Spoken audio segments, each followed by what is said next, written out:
Today, we're diving into the future of work in Nepal, a nation that's really at a crossroads. It's facing this huge challenge. How does it deal with the massive disruption coming from artificial intelligence? You see, for Nepal, AI isn't some far-off concept. It's right here, right now, and it's a double-edged sword. On one side, it's a real threat to its already fragile labor market. But on the other, it's a massive opportunity to build a modern, globally connected economy. So to really get a feel for this shift, picture this. Imagine a traditional Sherpa guide on Annapurna. They're using generations of knowledge, just reading the weather, reading the terrain. Now contrast that with a young data scientist in Kathmandu. She's using machine learning models to optimize that exact same trek, calculating risks, personalizing plans. That contrast, right there, that's the new economic reality taking shape in Nepal. Okay, so before we can really look at the future impact of AI, we've got to understand where things stand right now. Let's take a hard look at Nepal's current labor market. The first number you need to see is this, 84.6%. That's the percentage of all workers in what's called informal employment. Now, what does that mean? It means they have no basic social protections, no paid leave, no social security. This isn't just a statistic, it's a massive structural weakness in the economy, leaving almost everyone without a safety net. And if you think that's high, for women, the situation is even more critical.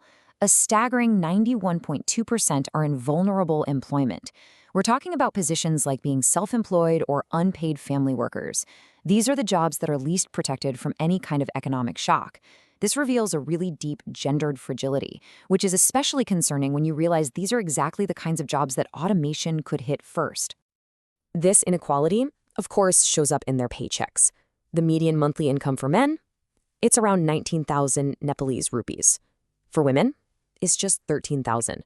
So on average, women are earning only about 2/3 of what men do for their work. It's a huge gap. Look, these aren't separate problems. They all feed into each other. You've got high informality, widespread vulnerable employment, and this deep gender inequality, and it all combines to create an exceptionally fragile labor market. Think of it like a pre-existing condition. It's going to act as a powerful amplifier for the shocks of automation. It could turn a technological challenge into a full-blown social crisis. All right, so with that fragile foundation in mind, let's now turn to the automation threat itself. Which jobs and which sectors are really on the front lines? Well, global forecasts, like the ones from the World Economic Forum, are pretty clear on this. The jobs most at risk are the ones based on repetitive, routine tasks, you know the ones, data entry, administrative support, basic accounting, cashier roles. These are all things that modern AI and software can now do, and do with incredible efficiency. But the impact here goes way deeper than just losing jobs. The source material puts it perfectly. Automating these roles does more than just eliminate jobs. It removes a critical rung on the economic ladder. Think about that. These jobs are often the very first step into the formal economy for so many young people. Take them away, and you're removing a vital pathway for career growth and for moving up in society. But amidst all these warnings, there is another side to this story, a much more hopeful one. Because the same technological wave that wipes out old jobs also creates brand new ones. And this brings us to Nepal's huge digital opportunity. So, the big question is, are we looking at a future of inevitable mass job loss? Is that the only story?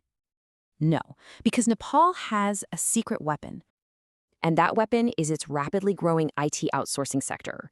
This isn't just some small niche industry. Let's look at the numbers. In 2022, Nepal's IT services exports were worth over $515 million US. That shows that IT is a real, significant, and expanding economic engine for the country.